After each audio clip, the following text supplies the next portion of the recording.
Hello,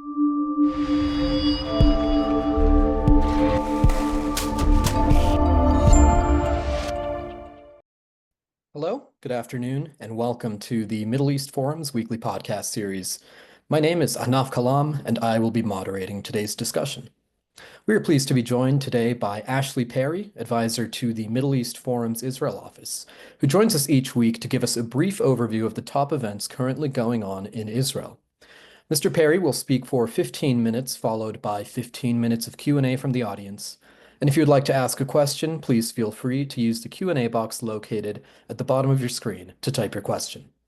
And with that, I will turn the discussion over to Mr. Ashley Perry. Thank you very much, Ahnaf, and good evening from Israel. Well, it's been another very difficult day in Israel.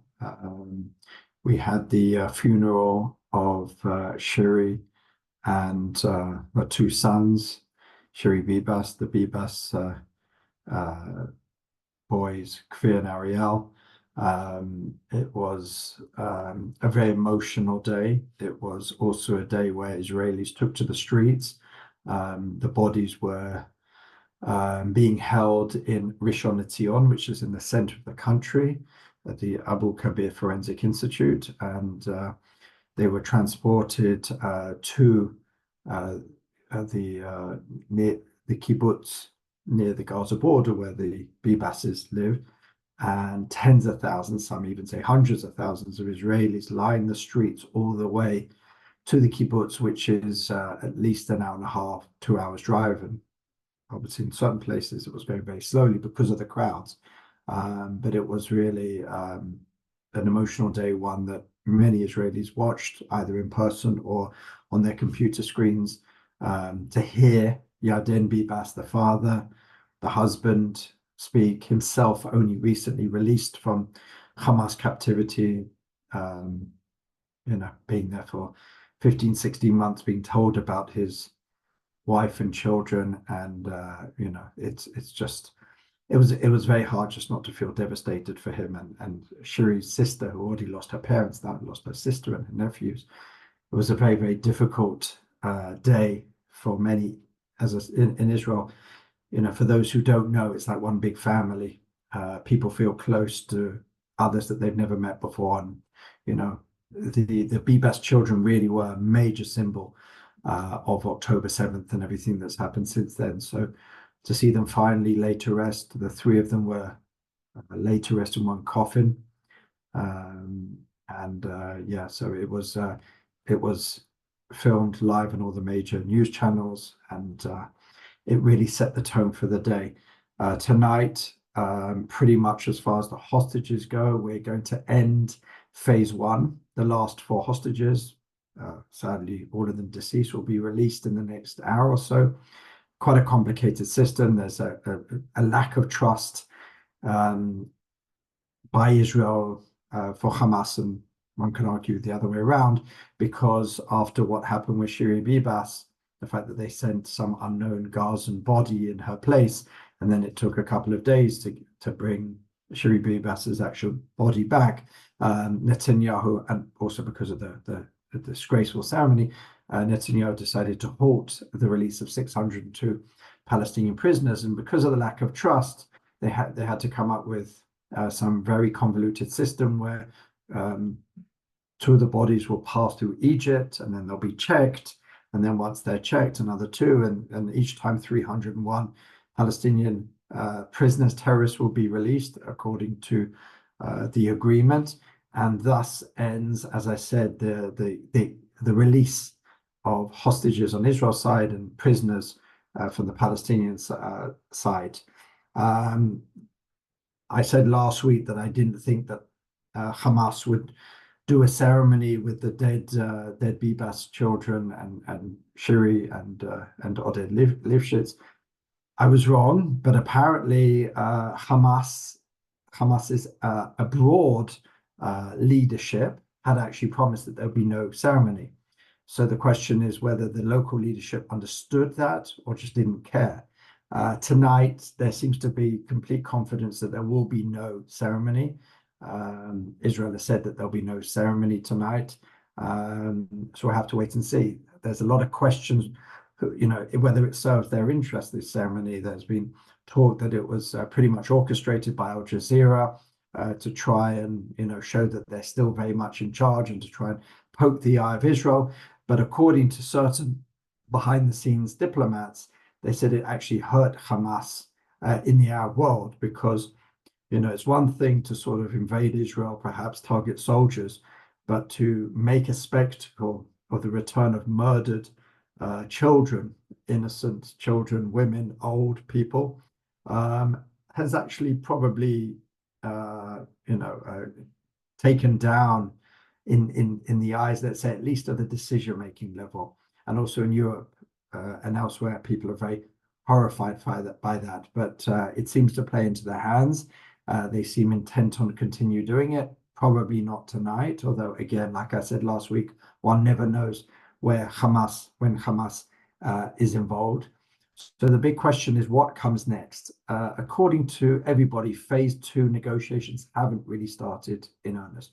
They were supposed to start a long time ago, but it's clear that there's been no real second phase. In fact, even the Middle East envoy, Trump's Middle East envoy, Steve Witkoff, cancelled a trip to arrive, I think it's tomorrow, in the region, and he's only going to come next week when they decide on the sort of contours and boundaries of the negotiations. And that's before the negotiations. It's not the actual negotiations themselves, but exactly what sort of contours and boundaries will be set to even start discussing. They don't know where it's going to be. Will it be in Cairo? Will it be Doha? What kind of level negotiating team is Israel going to send? But it's clear that there's very little optimism. What Israel is hoping for at this point is, rather than go straight to phase 2, to try and extend phase 1. Netanyahu wants that for coalition reasons, also because to put off the very hard decisions. Apparently, Section 14 of the agreement allows for an extension where more prisoners will be or Palestinian prisoners will be released, more Israeli hostages will be released, hopefully alive. And the most important, or maybe not the most important, but a very important element that's coming into play is the beginning of Ramadan, the Muslim holy month of Ramadan next week, where it's a month of fasting, celebrations at night, etc., etc. Hamas, it is in their interest very much to try and give the people of Gaza as celebratory or as nice or as Ramadan as possible. I think they probably wouldn't like to start the fighting with Israel again during Ramadan, which, as I said, is coming up in a few days. The central part of this is really a dilemma for Netanyahu. It's clear that Hamas do want to move towards phase 2, because phase 2 negotiates the end of conflict, which would remove Israeli forces from the Gaza Strip. And the question is exactly what happens to Hamas, but that's something which they're prepared to deal with. They keenly want phase 2, and that's why they've been putting out all the stops. They had these 2 hostages which witnessed one of the previous hostage releases, saying, please, please, please, carry on negotiations. That's what Hamas clearly want. But Netanyahu has a real dilemma. He has 2 major war aims, which he says that he will try and keep or hold to or attain, but they are almost definitely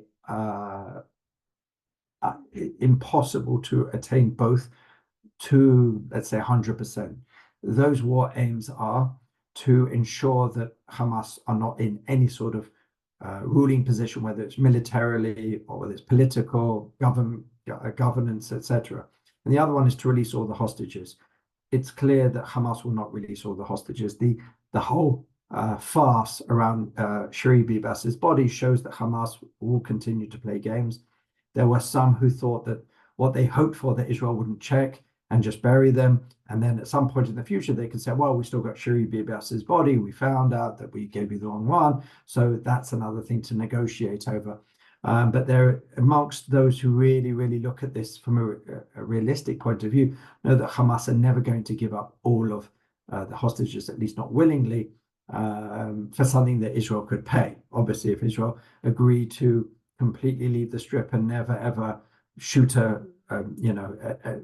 rocket or a gun or a tank in their direction again. But how can they promise that? Israel can say, yes, this is now a long-term ceasefire, but then they could look for an excuse days after. In fact, Israeli politicians have been saying there'll be no shortage of Hamas excuses to restart the war in the future. So Hamas is almost certainly not going to give up all the hostages. But without that, how can, will Netanyahu be able to then do the other thing, which is to completely destroy Hamas? Probably won't be able to do that to 100%. So probably at this point, the best that Netanyahu can hope for is some way towards both. What I mean by that is if he can extend phase one, get as many hostages out. Now there's around, I think after tonight, I think it will be 61 in total, which 35 have already been declared dead. So we're talking about 25, 26 live hostages. If he can get out another, I don't know, I don't want to get into the numbers. It's quite a sordid discussion, but if he can get more and more out before he is forced to go back to war, I think that'll be he'll probably consider that a better situation. And then again, he probably will be hoping to destroy Hamas enough to make them no longer a force, perhaps to a certain extent, like what's going on in Lebanon, even though there are far different political forces going on there. The question that many are asking, well, what's different? What was different? Why was Israel not able to defeat Hamas for the previous, whatever it was before the ceasefire came into being? So some are suggesting, first of all, we don't have a fight on the northern border, which took a lot of Israeli soldiers. A lot of Israeli soldiers are now more rested at this point. There are a lot less hostages, which mean Israel can act more openly in a lot of different areas. There was a lot of worry about hostages being held in different areas. There are some military strategists who say that it will be easier, let's just say, to destroy Hamas than it was for the previous months. So probably that's where Bibi is going to be heading, trying to get as many possible. He can't go to phase two. He can negotiate, but as soon as he signs on the dotted line, Bezalel Smotrich, if he holds to his promise, will leave the government, which will ensure that Bibi no longer has a majority. In this, I would say up until maybe a month ago, and I agreed with this, that it seemed like Trump and the Trump administration was very keen on finishing this war, on having a permanent ceasefire, on getting all the hostages out.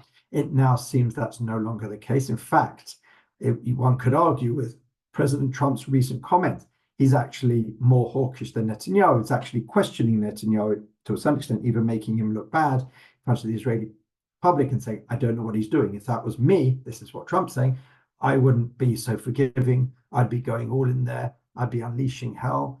And that's the way I would be getting at the hostages, and I would not let Hamas continue. You have also people like Steve Witkoff, who again said that it's his duty to get all the hostages out. Apparently, he seems to have changed his mind a little bit, partly because, according to reports, Strategic Affairs Minister Ron Dermer, who is now going to be leading negotiations, actually showed Witkoff this sort of infamous video of what Hamas did on October 7th. And apparently he was extremely affected by this, to the point where he is not speaking the same language as he was, that, first the hostages, we have to get them out, and he will work towards getting them all out.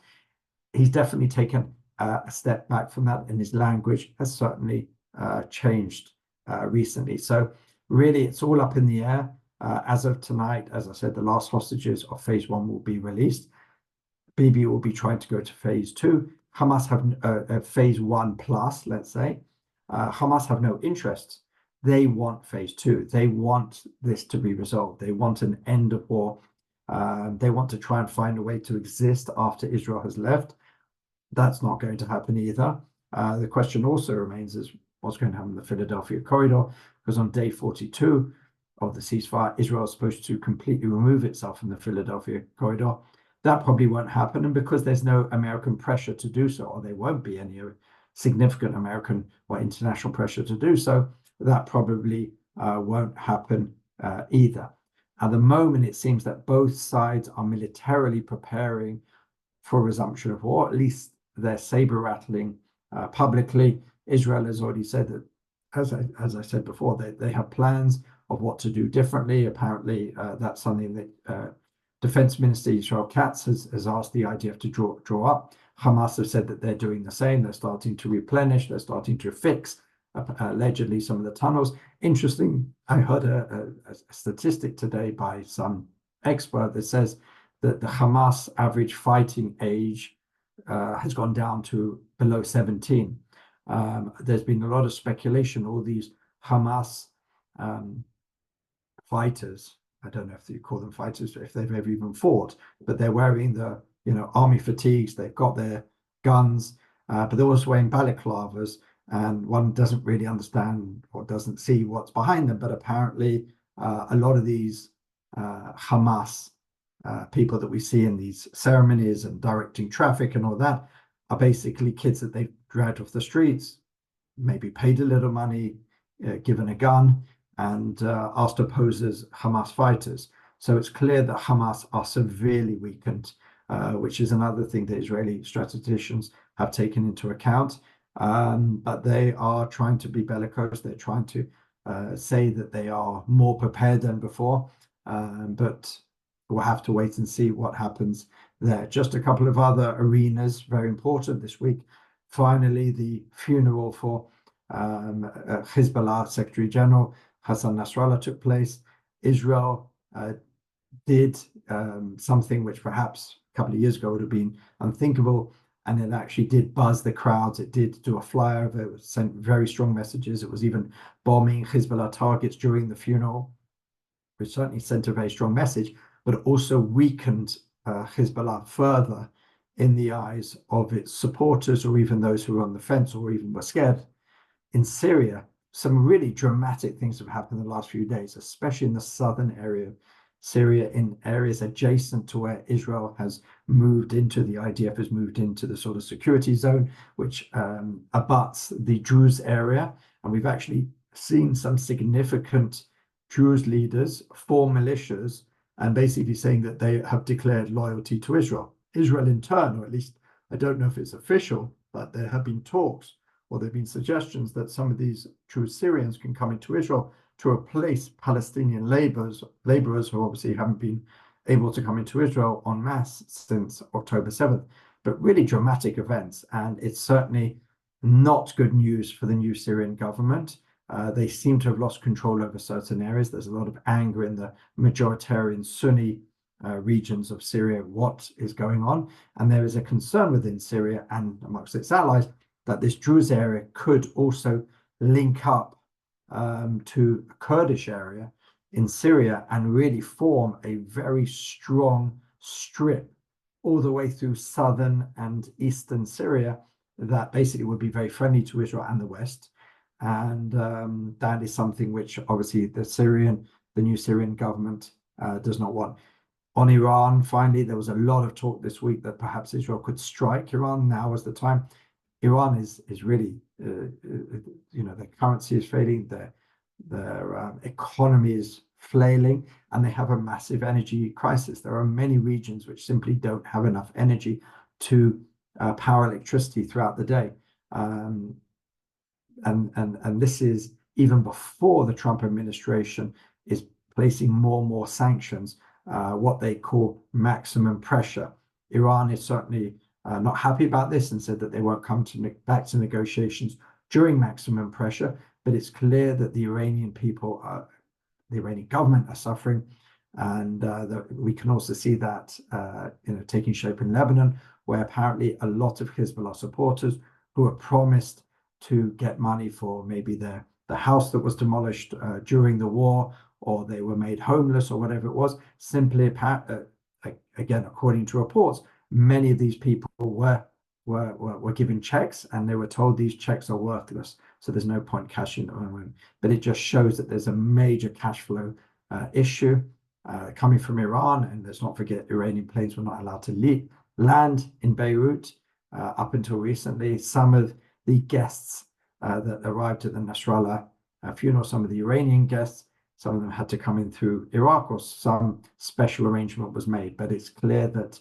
the Shiite axis is suffering, and it's a major problem for Hezbollah, its supporters, but also in Iran. And with that, I'm happy to answer any questions. Well, thank you for the update, Ashley. Now, as you sort of mentioned, there is quite a lot of saber rattling going around on both sides, and there's been some speculation that the war will continue in Gaza. If so, what might that war look like? Well, as I said, the idea is, at least the plans that are being drawn out, is something far more forceful, let's put it that way, than we saw before. The way that Israel went into the Gaza Strip the first time was very careful, from sort of north to south. There was talk at the beginning of the war that they would come in from the north and south and meet up in the middle, a sort of pincer movement, but that didn't happen, largely because of pressure from the Biden administration. Obviously, that's not there anymore. Israel will be given a much, much freer hand. Bezalel Smotrich today spoke about how, because of the sanctions that, unofficial sanctions that the Biden administration placed on some of the armaments that would be sent to Israel, they had to even use munitions from the 1973 war. I don't know if that's an exaggeration, but it does sort of speak to the fact that there's still anger within Israel about the fact that the Biden administration did withhold certain munitions. So they're on their way. That would be different. The fact is that there is no war really going on in the north. Yes, Israel does still control 5 points in Lebanon, and Israel does control, as I said, that sort of security area in Syria, but most of the fighting units will be freed up to go into Gaza. They've already gone into Gaza. They know what it looks like. They know the lay of the land. A lot of the sort of Hamas headquarters have already been demolished, regardless of the fact that there were some D9s and some other sort of equipment going into Gaza the last few days. There's no way that they can rebuild the tunnels in such time, or the hospitals that they used as, sort of Hamas military headquarters. So it would look different. And Hamas's rocket sort of squadrons are pretty much decimated. They have tried to launch a couple of rockets in the last couple of days. To the best of my knowledge, they all fell short within Gaza itself. So that, as a deterrent, doesn't really exist anymore. So certainly Israel would have a massive upper hand, and that's simply why Hamas want this ceasefire to continue. It's in their interest, probably more than anything. The only card that Hamas hold at this point is the hostages, and they know it. And that's why they play out the emotional elements, and that's why it's the psychological element within Israeli society. That's really the only card that they have left. Without that, Israel would never have agreed to a ceasefire, and Israel would demolish them, be able to go in and demolish them far easier.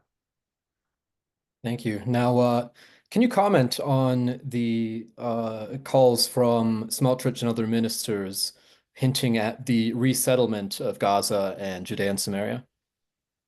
Yeah, I mean, since the beginning of the war, there's been support for that within the sort of far right.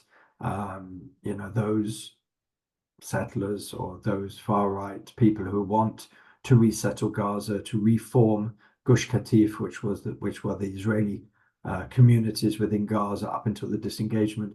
And yes, there is support within the government for that, but I think it's mostly verbal and theoretical. I don't see that happening, even under sort of the Trump plan. There's no real call for the resettlement of Israeli communities within the Strip. So I think at the moment it's largely verbal. I don't think anything like that will happen, unless for some reason they get a nod or a green light from the Trump administration, which I haven't seen at the moment. President Trump himself did say at some point, I think a few weeks ago, within a month, he will come out with some sort of plan for Judea and Samaria, the West Bank, what he feels about sovereignty, yes or no. And I think that's where a lot of the focus on the sort of far right, Bezalel Smotrich, Itamar Ben-Gvir, and their supporters will be at this point. Thank you. Now, recently we learned very tragically that the Bibas children were murdered by the bare hands of Hamas terrorists. Do we know or do we have any indication how Shiri Bibas was killed? I should say, first of all, that Yarden Bibas and the family have said not to spread too many details. They've said that you can say that they were murdered by Hamas early on, and all reports show, according to what we understand, that they were murdered in November, a month after the October 7th attack. That is what is widely known in Israel, that they were murdered with their bare hands, and then they try to cover it up by saying that Israel bombed where they were, and that's how they died. But forensic evidence that came out of Abu Kabir shows that that's not actually the case. So it's impossible to know who was killed first and in what order and how and whatever, but they all seem to have been killed, as you said, with the bare hands by Hamas very, very early on in the war. Yeah, well, thank you. We can leave it at that and respect the wishes of the family there. Now, we have a question here from Carrie Hillebrand. Where does Israel stand now on the draft of the Haredim? It's a good question. It's still there in the background. The ultra-Orthodox parties have simply not really come down from a tree. Come out with some very cryptic messages this week. But again, we're a month away from, sort of D-Day as far as the budget. If by this time next month the budget hasn't been passed, they're only days away from immediately going to elections. It might be a point of playing chicken at this point. The ultra-Orthodox know that they don't want to be blamed for the ones bringing down the government, but at the end of the day, their people are going to start to suffer because they are going to lose a lot of the stipends, a lot of the benefits, extra benefits that the ultra-Orthodox community become used to, after school sort of nurseries for young children, which they don't have to pay for, which the rest of the country do, and sort of criminal sanctions. If they do not sign up for the army, they cannot leave the country. Some cannot get a license to drive, and in theory, they could be picked up off the streets and sent to jail. This is what the Haredi, the ultra-Orthodox politicians, are hearing from the street. So at the moment, the rabbis and the leaders of the community don't seem to be budging too much, but it's clear that Netanyahu is also working behind the scenes to try and avert this by kicking the can down the road a little bit. He's going to say to them, let's just pass the budget. And then, in the middle of a war with everything going on in all different directions, he's going to try and convince them to just stay in the government for now. But if they do pass the budget, then the ultra-Orthodox have less leverage, which is important for them. So that's where we are at the moment. Both sides are trying to dig their heels in a little bit because it's such a crucial last few weeks before the budget has to be passed. I think they'll get through it. That's my prediction. So I don't think anyone wants this government to end at this point.